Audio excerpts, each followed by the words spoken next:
I'm sure you've seen the photo of this little girl who, due to Aboriginal custom and her family's wishes, is now referred to as Kumanjayi Little Baby, for reasons I'll explain in a moment. Note, I have to blur her face as she's a minor and I have not received permission to use her image. Last week, she went missing from her home in Old Timers Camp, south of the outback town of Alice Springs. The ABC initially ran the headline, "Mounting Concerns for Missing 5-Year-Old Girl in Alice Springs." And this is 47-year-old Jefferson Lewis. You may have seen him plastered all over the news recently due to his alleged involvement in the abduction of the little girl. For example, the ABC reported, "What we know about Jefferson Lewis, the man police are searching for over the alleged abduction."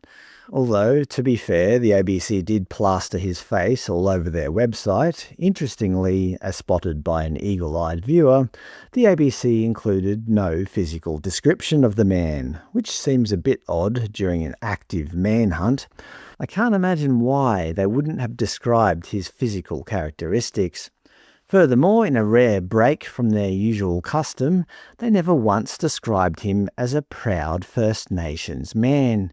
It's a curious omission, especially when you look at how they cover literally anyone else. For example, this one from last week about Indigenous boxers. "Proud young Dungari men Jonas and Leeton are brothers and sparring partners." And "I think a lot of Indigenous kids feel disconnected," the proud young Bunjalung man says. And proud young Bunjalung man Malik faces off against Latoya, one of his younger sisters. Yes, if you're Indigenous and you're on the ABC, you're proud.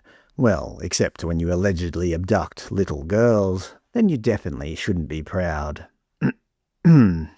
But sadly, just yesterday, the story reached a tragic conclusion, as the ABC stated, "Community in mourning after 5-year-old girl's body found." They note that because she is now deceased, she is referred to as Kumanjayi Little Baby for cultural reasons. Following the discovery, police located the suspect soon after. Jefferson Lewis arrested over alleged murder of Kumanjayi Little Baby. The police released a statement from the little girl's mother, which also mentions her brother Ramsia. I'll just read a portion of it for you. "To Kumanjaya Little Baby, me and Ramsia miss and love you.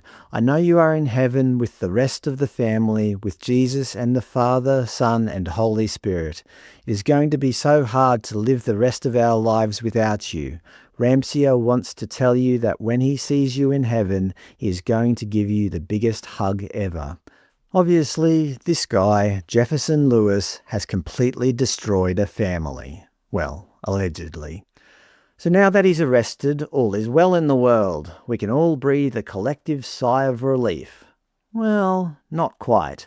The community is angry, as the ABC declared, "Violence erupts in Alice Springs over death of Kumanjayi Little Baby," and "Riots in Alice Springs." They noted that crowds rioted outside the town's hospital where Jefferson Lewis was being held. Yes, the arrest of the suspect is not enough. The mob wants blood. They threw dirt at police officers, they attacked police cars with clubs, they jumped on police cars, they set cars alight, they smashed windows, they attacked and chased officers, they threw bins at the police. The police responded with tear gas and less lethal rounds, but ultimately they were outnumbered and had to retreat. Just another night in Alice Springs. Welcome to country. Boy, I'd hate to be a police officer in the Northern Territory. It's like a war zone.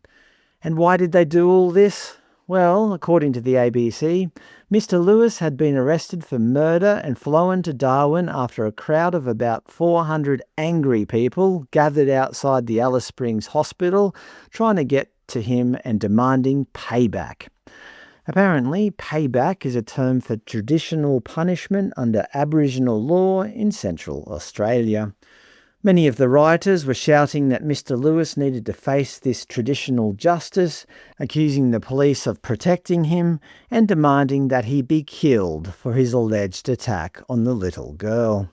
Before they arrested him, police actually had to intervene to save Mr. Lewis. As the NT Police Commissioner Martin Dole stated, members of that town camp decided to inflict vigilante justice upon Jefferson, and we received numerous phone calls saying he was in the process of being assaulted. Our police officers were attacked at that time, as were the St. John ambulance crew that attended to assist. They were turned on by about 200 people, but they were able to get out of there and get Mr. Lewis to hospital.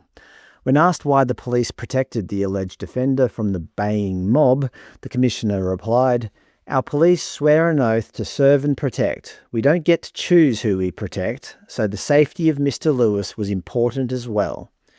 It seems the tension between ancient law and modern law has finally come to a head in Central Australia. Yes, the offender's alleged crime was horrendous, and the mob wanted him dead. But it turns out that if British colonisation brought us anything, it's the idea that even the worst among us should face a court of law, not a street execution. So I'll leave it to you. Do you stand with the baying mob and their traditional version of justice? Or are you glad the police held the line to protect what's left of the rule of law in the chaos that is Alice Springs?